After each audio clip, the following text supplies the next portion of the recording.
cuacanya sudah mulai ekstrim, cuacanya sudah mulai kurang terkendali begitu ya. Nah, kalau kita lihat bagaimana ada penanganan banjir, pemirsa, banjir bandang yang sempat terjadi di wilayah Sukabumi, Jawa Barat. Dan kali ini penanganannya sudah mulai mengerahkan ada puluhan personil tim SAR gabungan. Nah, kemarin saja tim bertugas untuk mendata korban-korban di Desa Curug Luhur dan juga di Desa Datar Nangka, Kecamatan Sagaranten. Nah, tim yang bertugas juga difokuskan pada evakuasi korban, yaitu anak-anak, lansia, dan juga ibu hamil. Betul.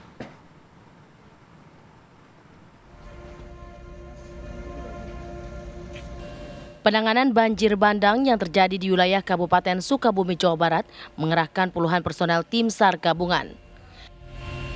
Kemarin tim yang bertugas mendata korban di Desa Curug Luhur dan Desa Datar Nangka, Kecamatan Sagaranten. Tim yang bertugas juga difokuskan pada evakuasi korban, anak lansia, dan ibu hamil. Dampak banjir bandang di dua desa tersebut tercatat 255 rumah terendam, 8 kendaraan roda 4 dan 7 kendaraan roda 2 hanyut terbawa arus air. Warga terdampak banjir bandang secara gotong royong membersihkan harta benda mereka yang sempat terendam banjir. Banjir bandang dengan arus yang sangat deras menerjang wilayah Kabupaten Sukabumi, Jawa Barat pada Rabu 4 Desember kemarin. Banjir menerjang permukiman dan menghanyutkan kendaraan milik warga.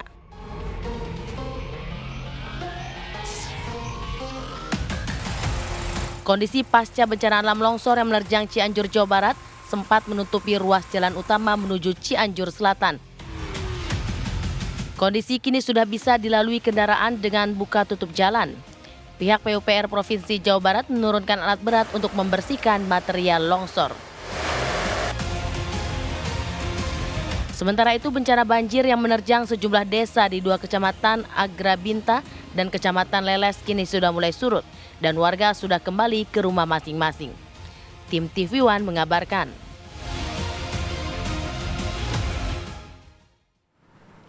Pemirsa, informasi mengenai cuaca ekstrim sudah kami hadirkan kepada Anda. Memang ada beberapa wilayah yang saat ini dilanda cuaca ekstrim di Jawa Barat, ada di Cianjur dan juga di Sukabumi. Kita juga nanti akan memantau bagaimana dengan kondisi terkini di sana. Tapi kami terlebih dahulu mengajak Anda bergabung bersama dengan Deputi Bidang Meteorologi BMKG, Bapak Guswanto. Selamat pagi, Pak Guswanto.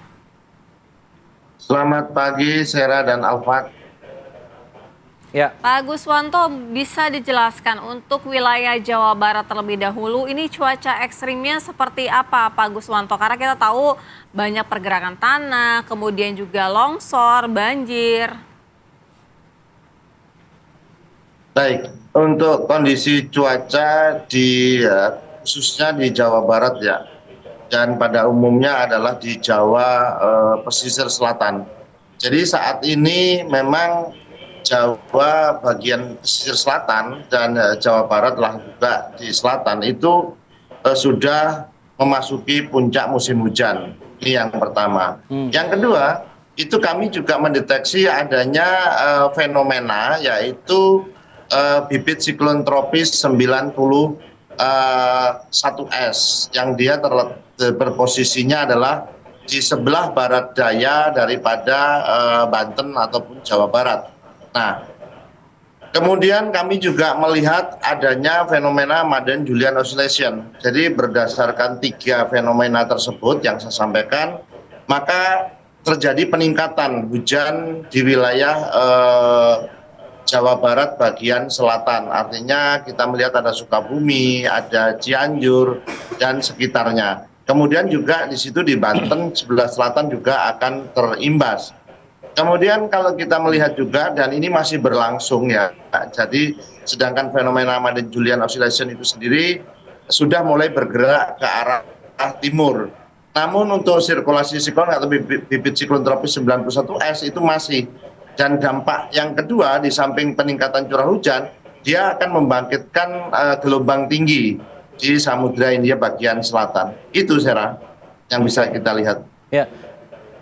Pak Guswanto, saya sih penasaran dengan gambar peta di belakang Bapak nih Pak. Apakah ini memang berkaitan dengan cuaca ekstrim yang saat ini kita sedang alami atau seperti apa Pak? Mungkin Bapak bisa jelaskan Pak.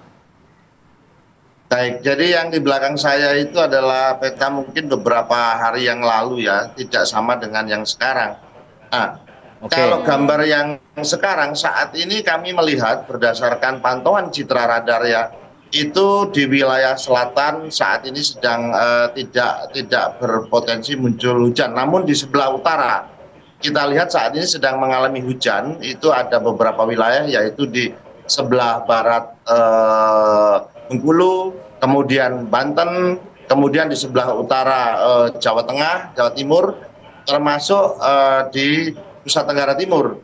Jadi nanti biasanya kalau kami berdasarkan pengalaman beberapa hari yang lalu, yang terjadi di Jawa Barat biasanya adalah siang menjelang sore hari untuk terjadinya hujan itu, karena pada pagi hari itu pembentukan uap airnya, pembentukan awan hujannya. Dan yang paling kita identifikasi adalah tambahan adanya bibit siklon tropis 91S. Ini yang penting. Kira-kira itu, Alfat. Ya. Iya, lalu bagaimana dengan wilayah-wilayah yang memang saat ini juga patut diwaspadai dengan cuaca ekstrim, Pak Guswanto? Baik, saat ini saya melihat ada sekitar 10 provinsi yang sedang aktif di dalam peringatan dini no casting BMKG. Ada di Bangka Belitung, ada di Jawa Timur, ada di Bali, Nusa Tenggara Timur, Nusa Tenggara Barat, kemudian Kalimantan Timur, Sulawesi Tengah, kemudian kita lihat ada Sulawesi Utara juga, Maluku dan Papua. Jadi 10 provinsi ini saat ini sedang kita berikan peringatan dini no casting. Artinya peringatan dini no casting adalah peringatan dini di mana 6 sampai 5 jam ke depan itu sebelum kejadian. Jadi di sana sudah terjadi hujan dengan intensitas sedang hingga lebat ya, dan sangat lebat. Itu sudah terjadi di sana, saat ini sedang berlangsung. Itu kira-kira Sarah. Ya, dengan sistem peringatan dini 5 sampai 6 jam ke depan begitu Pak, apakah ini menurut Bapak cukup untuk petugas BPBD setempat atau petugas dari kabupaten atau di kota setempat ini bisa untuk mengantisipasi Pak adanya bencana-bencana hidrometeorologi? Baik Alfa, jadi untuk peringatan dini BMKG sebenarnya ini adalah peringatan dini paling pendek waktunya ya, yang 3-4 jam tadi. Tapi kami memiliki peringatan dini sepekan ke depan, kemudian 3 hari, kemudian harian, baru peringatan dini yang no casting atau 5 sampai 6 jam. Nah, biasanya kami memberikan sepekan ke depan, misalkan seperti tinggi gelombang, kemudian 3 hari. Kalau apabila ada bibit siklon tropis ataupun low pressure area, kemudian harian itu biasanya nanti kami berikan di dalam peringatan dini angin kencang. Nah, ini kami memberikan bertingkat, harapannya bisa memberikan peringatan ini yang cukup. Ya, nah kami kan biasanya peringatan dini harus diikuti oleh aksi dini. Aksi dini itu baik oleh masyarakat, oleh stakeholder dan seterusnya. Yeah. Harapannya dengan secara bertingkat itu semakin aware, kita ulangi dan ulangi lagi seperti itu. Dan yang terpendek adalah yang tadi no casting. Baik. Kira-kira itu. Pak Guswanto, nanti kita juga akan melihat ya bagaimana dengan kondisi terkini di Sukabumi dan juga di Cianjur.